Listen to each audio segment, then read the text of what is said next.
ಸತ್ಕನ್ನಡ ವಾಹಿನಿಗೆ ಸ್ವಾಗತ.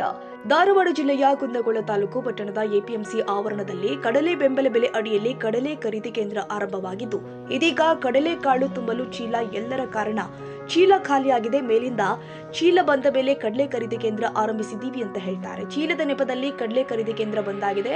ಎಪಿಎಂಸಿಯಲ್ಲಿ ಚೀಲ ಇಲ್ಲ ಅಂದ್ರೆ ನಾವೇನು ಮಾಡಬೇಕು ಎನ್ನುತ್ತಾರೆ ಎಪಿಎಂಸಿ ಅಧಿಕಾರಿಗಳು. 2 ದಿನ ರೈತರಿಂದ ಕಡಲೆ ಖರೀದಿ ಮಾಡಿದ್ರೆ 5 ರಿಂದ 6 ದಿನ ಕಡಲೆ ಖರೀದಿ ಕೇಂದ್ರವನ್ನ ಬಂದ್ ಮಾಡ್ತಾರೆ. ಈಗಾಗಲೇ ತಾಲೂಕಿನ ರೈತರು ಕಡಲೆ ರಾಶಿ ಮಾಡಿ ಖರೀದಿ ಕೇಂದ್ರ ಕಾಯುತ್ತಾ ಜಮೀನಿನಲ್ಲಿ ಇಟ್ಟಿದ್ದು ಕಡಲೆಯನ್ನ ಬೆಂಬಲ ಬೆಲೆಯಲ್ಲಿ ಮಾರಾಟ ಮಾಡಬೇಕು ಅಂತ ಕಾದು ಕುಳಿತಿದ್ದಾರೆ.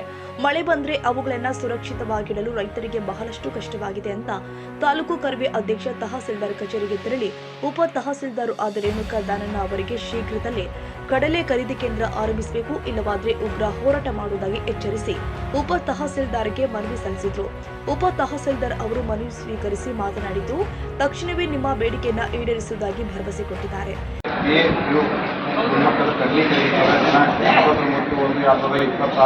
ಅರ್ಜಿಗಳು ನೋಂದಣಿ ಪ್ರಕ್ರಿಯೆಯು ಆದೇಶ ನೀಡಿದ್ದು ಕೆಪಿಎಸ್ ಕಾರ್ಯಚಟೆಯಾಗಿದ್ದು ಇಲ್ಲಿಯವರೆಗೂ ನೋಂದಣಿ ಮಾಡಿದ 14 ಅರ್ಜಿಗಳು ಬಂದಿದ್ದು ಸದ್ಯದಲ್ಲಿ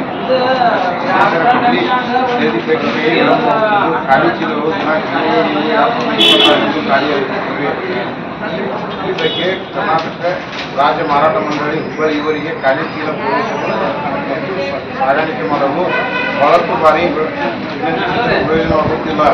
ಸದ್ಯ ಖರೀದಿ ಕೇಂದ್ರದಲ್ಲಿ ಕೇವಲ 147 ಅರ್ಜಿಗಳು ಖರೀದಿಯಾಗಿದ್ದು ಬಾಕಿ ಇರುವ ಅರ್ಜಿಗಳು ಖರೀದಿ ವಿಳಂಬವಾಗುತ್ತಿದ್ದು ಈ ಬಗ್ಗೆ ಬೇರೆಯವರು ಸಂಬಂಧಪಟ್ಟ ಅಧಿಕಾರಿಗಳಿಗೆ ಈ ವಿಷಯವಾಗಿ ಅತಿವೃತ್ತರಾಗಿ ಕಡಲೆ ಖರೀದಿ ಕೇಂದ್ರ ಪ್ರಕ್ರಿಯೆ ನಿರಂತರವಾಗಿ ಜರುಗಿಸಿ ರೈತ ಬೆಳೆಗಾರರಿಗೆ ಅನುಕೂಲ ಮಾಡಿಕೊಡಬೇಕಾಗಿ, ಇಲ್ಲವಾದಲ್ಲಿ ರೈತ ಸದಸ್ಯರು ಉಗ್ರವಾದ ಹೋರಾಟ ಮಾಡಲು ಹಿಂಜರಿಯುವುದಿಲ್ಲ ಅಂತ ತಾಲೂಕಿನ ಎಲ್ಲ ರೈತರ ಪರವಾಗಿ ಹಾಗೂ ಕರ್ನಾಟಕ ರಕ್ಷಣಾ ವೇದಿಕೆ ತಾಲೂಕು ಘಟಕದ ಪಟ್ಟಣದ ಪರವಾಗಿ ವಿನಂತಿಸುತ್ತೇವೆ. ಈ ಸಂದರ್ಭದಲ್ಲಿ ರೈತರು ಆದ ರಮೇಶ್ ಇಂಗಳಗಿ, ಶಿವಾನಂದ ಪೂಜಾರ್, ಬಸವರಾಜ್ ಜೋಗಪ್ಪನವರ್, ಅರ್ಜುನ್ ತಳ್ವಾರ್, ರಾಜು ಬಂಡಿವಾಡ, ಶರಣಯ್ಯ ಹಿರೇಮಠ, ಸುನಿಲ್ ತೇವಿ, ಮಾಂತೇಶ್ ಮುಳ್ಳಳ್ಳಿ, ಮಂಜುನಾಥ್ ನೀಲಮ್ಮನವರ, ಮುತ್ತು ಅಳಕೋಡಿ ಸೇರಿ ಮತ್ತಿತರರು ಉಪಸ್ಥಿತರಿದ್ದರು.